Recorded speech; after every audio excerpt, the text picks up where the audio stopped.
Wonderful. All right. All right, here we go. Good morning, and welcome to another inspiring episode of the Good Morning Minute podcast, where we start the day with purpose, passion, and a little bit of power.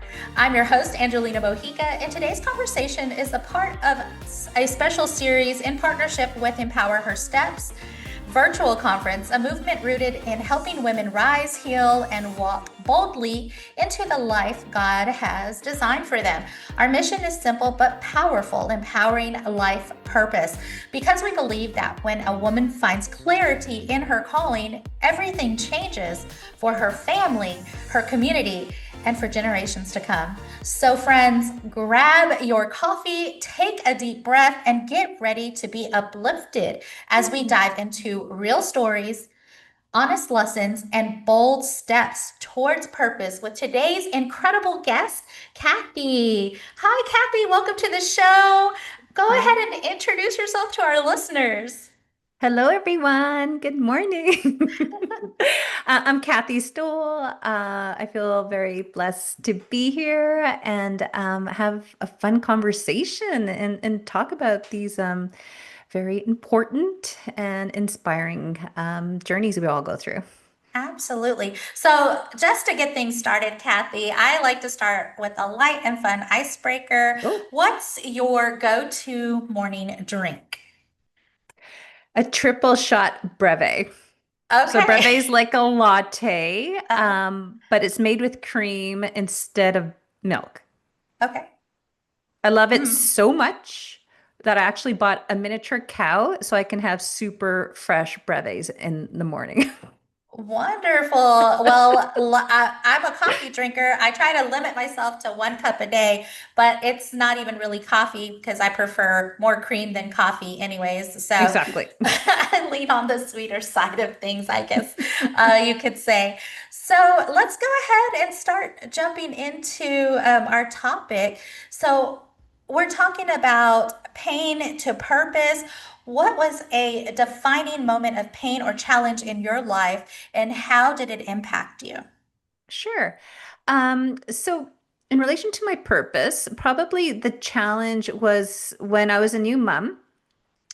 My husband and I decided, in order for me to get that cream producing miniature cow, we had to move to a farm. So, actually, on our second date, he asked me what my dreams were, and I told him I want to have kids one day and I want to raise them on a farm. That's always been a dream of mine.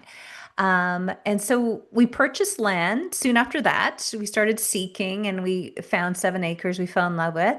And finally, we were able to figure out how to move there because it was 8 hours away from any major center. So, this part of the world, you really wanted to get there. You had to go out of your way. So, Mhm. we did it when my daughter was a year old. And I felt isolated. And, I'm a first generation Canadian. My mom's from Peru, my dad's from Hungary. And so I was accustomed to not have immediate family near me, but this felt different at a time that it would have been nice to have, like one of our moms close by. And so there was a feeling of isolation, especially to the part of Canada we moved to. It was very cliquey. It was hard to like get in there with the locals. Mhm. So that was probably a defining moment, a feeling kind of alone in something that it shouldn't be a chapter in your life that you feel so isolated, but it can quite commonly feel like that. Wow. And isolation. So, what did that do to you? Because I mean, you're being uprooted from maybe just a community that you were very established in, friends, families, and I'll share a little bit too. Like I was born and raised in Lubbock, Texas, all my life, and at 49 years old, I uprooted just 3 months ago from today and moved to a whole new state, South Carolina, which is like a 20-hour drive from where my home is. Uh, so I get it. You're having to reestablish yourself. What was that like for you? Well, it's up there with life's greatest stressors like Hmm. divorce, death, and Yeah. moving. Wow. Yeah. And I'm sure, I mean, was there like any depression or like any moments of maybe not depression, but definitely, we call it homesickness, you get homesick or whatever. Yeah. What was that like for you? And how did you bounce back from it? Yeah. Well, it was funny because I was so excited about the move because, I Mhm. was really quite enchanted with the area we're moving to. So, yeah, I felt, I very much wear my heart on my sleeve. And I remember like just telling my friends, I'm so excited. And they're like, are you kind of sad about leaving at all? And I'm like, nope, not sad at all. But as soon as like the moving trucks showed up, and a girlfriend came over to say goodbye, I just collapsed in her arms and I started crying like a baby. I think that's when it really hit me. Mm. And we moved, and I remember shortly after that, I've always been a very even keeled person in terms of my happiness levels. And then the anxiety started to creep in. And I wonder if it was related to that. It would always rear its head right as the sun was starting to come down. So it was like an evening time thing. Mhm. So I remember I always attributed it to almost like a postpartum thing. Okay. But I wouldn't be surprised, like now that I'm talking it out loud, it may be related to um, like uprooting yourself. Like if you Mhm. get into the energetics of it, actually you use the keyword root, right? So that's Mhm. like energetically, that is where we hold our feelings of safety. And when the evening, and this is kind of cool because this show is called Good Morning. So in the Mhm. evening, I would feel so vulnerable. I would start worrying Wow. about my kid. I would feel just a little bit fearful, Mhm. about world events even. I just was like, oh my God, I got so much more to lose now, and I don't have family close by. So this is great. This is like therapy. I never really quite made those connections before, That, but yeah, the yes, that's timing, my that's when gift it to you happened. today is a little bit of that. No. Um, so you're talking about at night, and is it maybe because things are starting to still for you? Things are starting to become quiet. And so in those moments of, just being still and quiet, those that Maybe. unconscious process of thinking of all these things that probably won't ever happen. But of course, anxiety says, yes, they will. There's a possibility. Oh my gosh, you got to worry about it. Do you think that may have?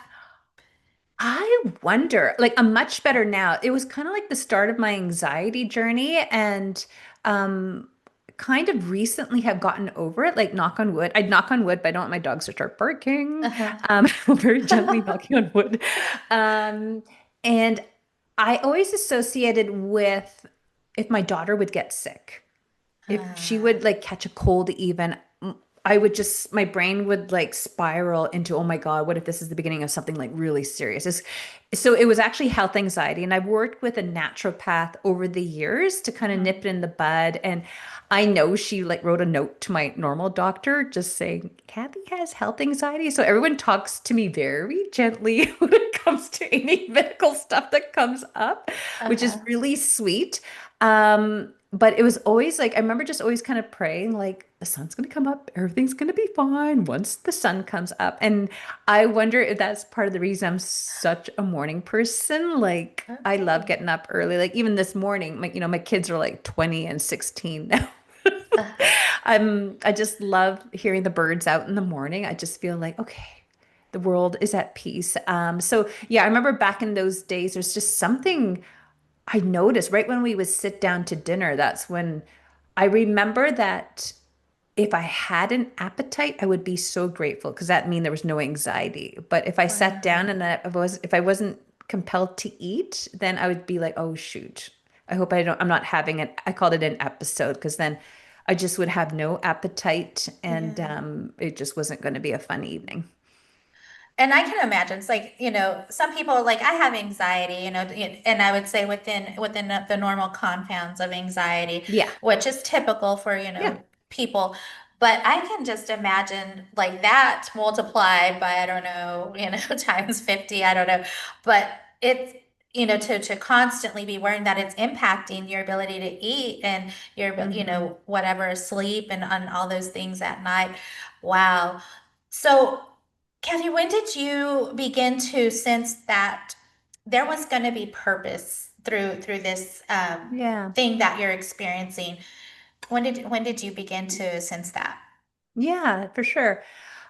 So I think how that kind of grew from there, to help my family stay in touch with us. I actually started like a mommy blog. So that was fun for Great. me, a really fun creative outlet. I would just take a whole bunch of photos. And again, this is 20 years ago, kind of in like the pioneer days of blogging. Hmm. You know, everyone thought it was really weird. And I would just take these photos. And then I would basically write an essay about the photos I chose that I thought were, the most flattering and my kid looked the cutest. And I was really into sewing then and being artsy, crafty. And so it was always like, look what I made. Look how me and my daughter are wearing matching outfits.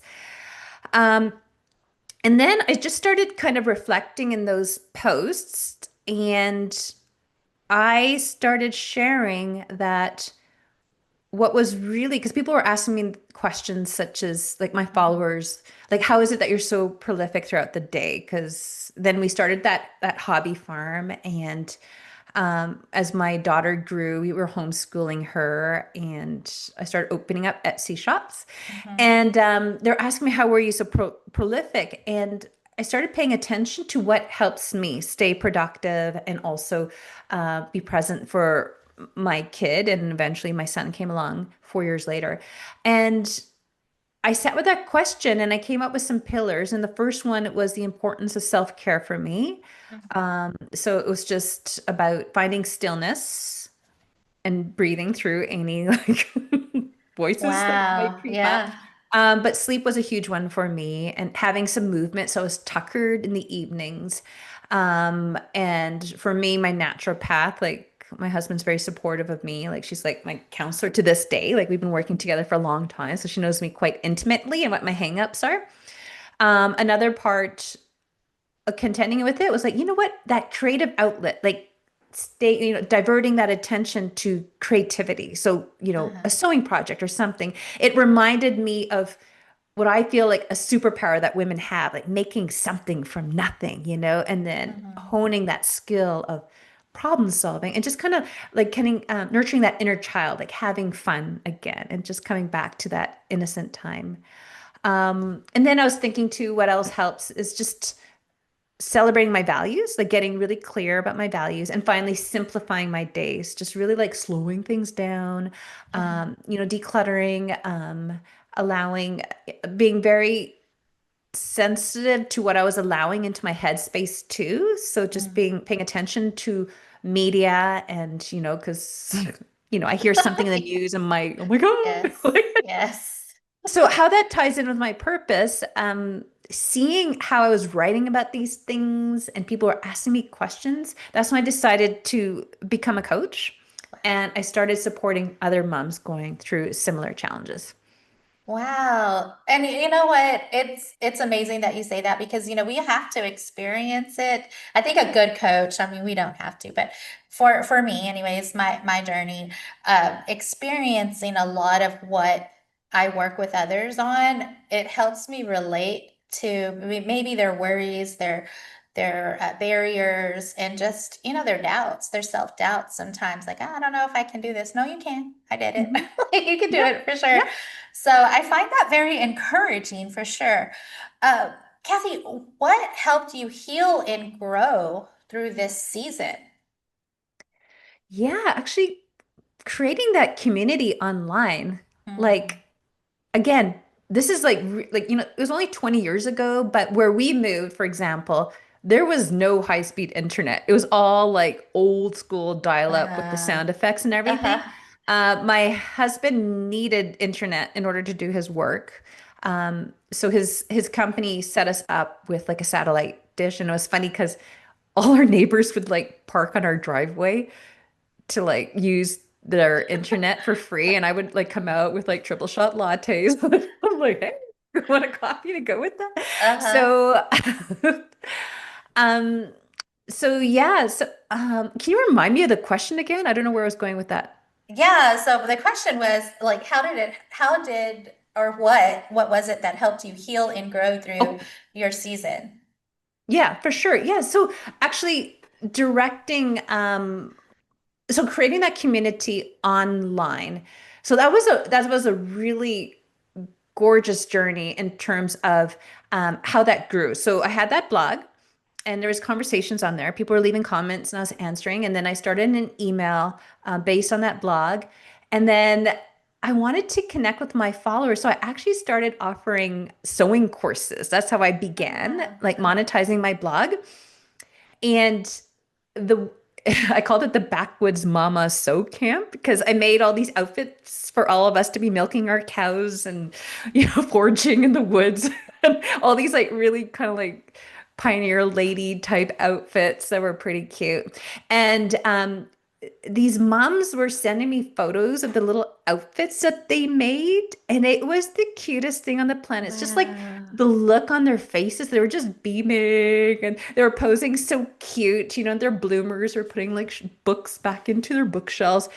And I was so happy for them. And I'm like, I want to go deeper than this. I want to help them prioritize the time to set aside the time to go down a creative kind of outlet of some sort to put their needs first. Hmm. So through that, I felt community and I was just like, oh my God, the internet, I could connect with like-minded moms from all over. And over the years, I've had clients seriously in like nine different, I was gonna say continents, but that doesn't make sense. A lot of continents and a lot of different countries. Love it. I could be making up things in my head. And so, and it was really weird at the beginning. Like, is this person for real? And then I remember once my family, we took a road trip down to the Pacific Northwest, like to Seattle and like Portland and all these areas in Astoria. And I got to meet a bunch of clients and it was so lovely. Um, and to hug them in real life. And then, we were supposed to be camping, so we brought a tent. And then I'm like, tell my family, just wait here in the car. I'll be right back. And then I would come back. I'm like, you know what we talked about? It'd be just easier if I sleep here tonight and you guys go stay in the tent at the campground. Me up in the morning. But it felt like online, meeting someone online is the same as like, anyway, so that's where I found like the world is full of women on the same page Hmm. and to support each other, I just found incredibly healing and fulfilling. I love that. And you're right. Like the technology of internet and virtual conversations, like I have met so many incredible women across so many different states and have built virtual friendships with them. It's amazing how I mean, an influencer, and I totally, I see you as an influencer already, Kathy. You're bubbly, got this personality, you connect with people. I love the sewing and just I can just imagine the cutest outfits for sure when you're milking your cows and foraging and all of that stuff. It's beautiful. And so as you've shared some of that, how else has your story shaped who you are today? Oh, wow. Wow. I feel like I think like I was gonna say any entrepreneurial journey, but really any kind of journey. I guess this works, but all I know is the entrepreneurial path. Like both my parents were entrepreneurs, and I was an entrepreneur since I was a kid. And but it's just like I said the word pioneering, but that's what it kind of felt like. Figuring this out online because that was all kind of weird, and it Hmm. continues to be weird. Like even like with AI, like it's always kind of like Yeah. changing and shifting. I was like, okay, now like how should I maneuver through this? So I feel like it's had me face a lot of like different fears like head on. Um like getting outside of my comfort zone Mm-hmm. and finding like breathing through it. So like there's been so many examples like probably like immediately I think of a physical breathing through the heart palpitations, like on one of those Portland trips, I went to this in-person conference called the World Domination Summit. I don't know if you ever heard of that. It happened, Uh-uh. it used to happen in Portland every year. And I volunteered to share a story. And I remember my son was only about 2 years old at the time, or three. So it was like my first time being away from him. And I signed up to speak into on a stage in a theater in front of 3,000 people. And that was a fearful thing. And I remember crying to my husband because I was so excited to like go on a mommy only trip.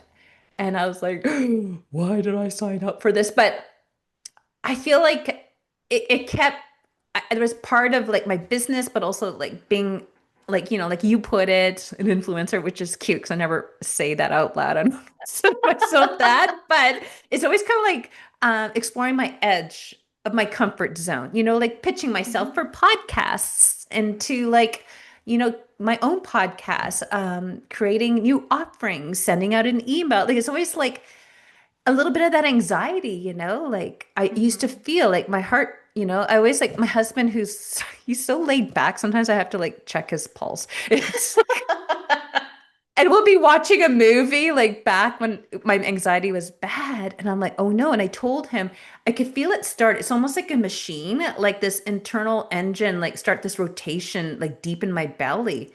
And I'm like, I'm just exploring it with curiosity. And he's like, just relax. But it's very chemical almost. So Mhm. just having that awareness of what's happening in my body and breathing through it. And then, that saying, excitement is just one breath away from fear. So just keep breathing and then moving forward. And then just like having that pride and sense of it's going to be okay. It's going to be okay. So I really feel this is like a lesson that carries me through all these other interests and Mhm. passions and purposes I have in my life outside of my business. I like the way you connect excitement and fear because you're right. That is just and it's how you want to view it. You can view it in a fear element, and then there goes all of the things that could possibly go wrong. But you can view it as an excitement element and see all the things that could go right, and create great opportunities for yourself. So it really is a mind over matter, Yes. taking control of what your body is doing internally and saying, okay, you may be doing this internally, but I'm going to tell you how it's going to come out. And so I love that. Thank you. I love it so much. So if someone was out there listening, like what advice would you give to someone maybe currently going through where you were? Yeah. So I have this saying that sounds silly, but it really encompasses it all. I'm very passionate about taking baby steps. And I have this saying, I call it following the bliss crumbs. So, my company's called Bliss Beyond Naptime. So I like to lean on anything that says bliss just to stay, keep my messaging on track. But like Yeah. whatever, like a bliss crumb is like whatever kind of like makes you wag your tail, right? Like there's just so many like options available to us. So if you like a perfect example, my 20-year-old daughter, she's so smart and she could do anything, but she is just spiraling because she can't make a decision. I'm like, just follow like whatever is lighting you up right now, and the clarity will come as you take a step forward. So just Mhm. take that step towards what lights you up, what interests you. And then the next step is going to present itself. Just trust the process. Love it. So, what does Kathy living with purpose look like for you now? Oh, look at me smile. I have so much. I'm like, you caught me on a good day. I'm like, just so proud of Wonderful. That's myself. awesome. Oh my God. Yeah, there's just something very personal going on. It was scary at first, and it has to do with my community. I kind of spearheaded this movement. I can't get into details right now, but it's been a good day. So yeah, just kind of being like, like leaning on my values. So this thing that came up, my mama bear was provoked, and I'm like, "Bruh, Yeah. look out, Okay. mama's gonna make some change happen in town." So things are going good there. Um, what's really a gigantic crumb for me these days is pickleball. I'm obsessed Yeah. with pickleball. Like you don't even understand. Like I could play every day, but if I do that, things start hurting. So that's a personal purpose of mine is to get sponsored by Nike. Just kidding. I Okay. told my family, heads up, Mama's gonna get sponsored by Nike. Um, but other than that, my hugest purpose I feel is helping other moms essentially like make moves what their purpose is as a coach. I work with coaches. I help them really help as many others as they can in a way that works with the other different areas of their life that they're passionate about. So keeping their business simple, being really clear on their messaging, and showing up consistently. So keeping their business sustainable with scaling up. And yeah, just keeping all those pillars I spoke of earlier on par so that they have the energy to get that magic out there. Love it. Oh man, love it. So let me ask you this a fun question. Well, as we get ready to start closing up our interview, but kind of considering everything you've gone through and where you are today, let's say today were your last day, what would you want to be remembered for? You know what's really funny? Just before we got on this conversation, I was thinking how I wanted them to change the street name to my name.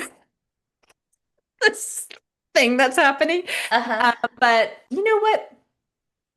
I want to be remembered for lighting up, not to be cheesy, but lighting up other people's lives. Like on the pickleball court, this guy keeps saying, "Oh, you're so bright." And I'm like, I know, because I like wearing tennis whites on the pickleball court because I like to be ironic. He's like, no, no, no.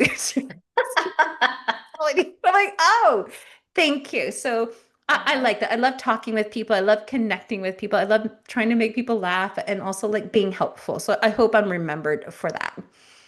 I love that. And I will agree, Kathy, because like I said, you're just really bubbly and Aw. and it's funny that you say, yeah, I struggle with anxiety because just talking with you, I'd be like, no, you don't. Like, I don't see any It's better element now. It of is better now. It does come up once in a while, but thank you Yeah. for that. But you have this, yes, you do. You have a light definitely within you that is shining bright today. Aw. Maybe it was always there. You have discovered it and you are illuminating woman. So that You're is so sweet. beautiful. And the Um, sunshine came out just when you were saying that. It was really trippy.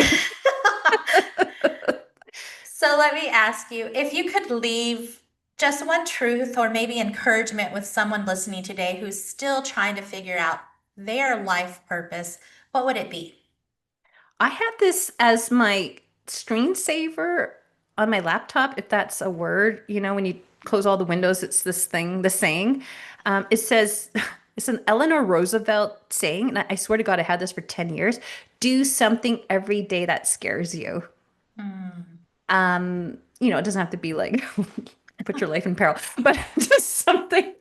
So I find I like saying that to myself every Uh-huh. day. So Mhm. I don't know, do something every day that gets you a little bit outside of your comfort zone. I love that. Well, Kathy, if someone wanted to reach you outside of this podcast, how can they do so? Sure. My URL is Bliss Beyond Naptime. That's an easy way to do it. Or Google Kathy Stowell and you'll see me pop up for sure. Wonderful. Well, Kathy, I want to thank you for sharing your heart, your story, and your light with us today. Aw. Conversations like this remind us that purpose isn't about perfection, it's about showing up, growing through what we go through, and trusting that every step matters. Here at the Good Morning Minute and through the Empower Her Step movement, we believe every woman has a calling worth discovering and a voice worth using. So, wherever you are today, friend, remember your purpose is powerful and you're not walking alone.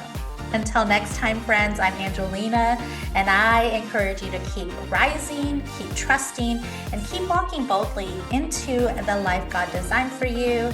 Sending you all my love, all my peace, and many blessings.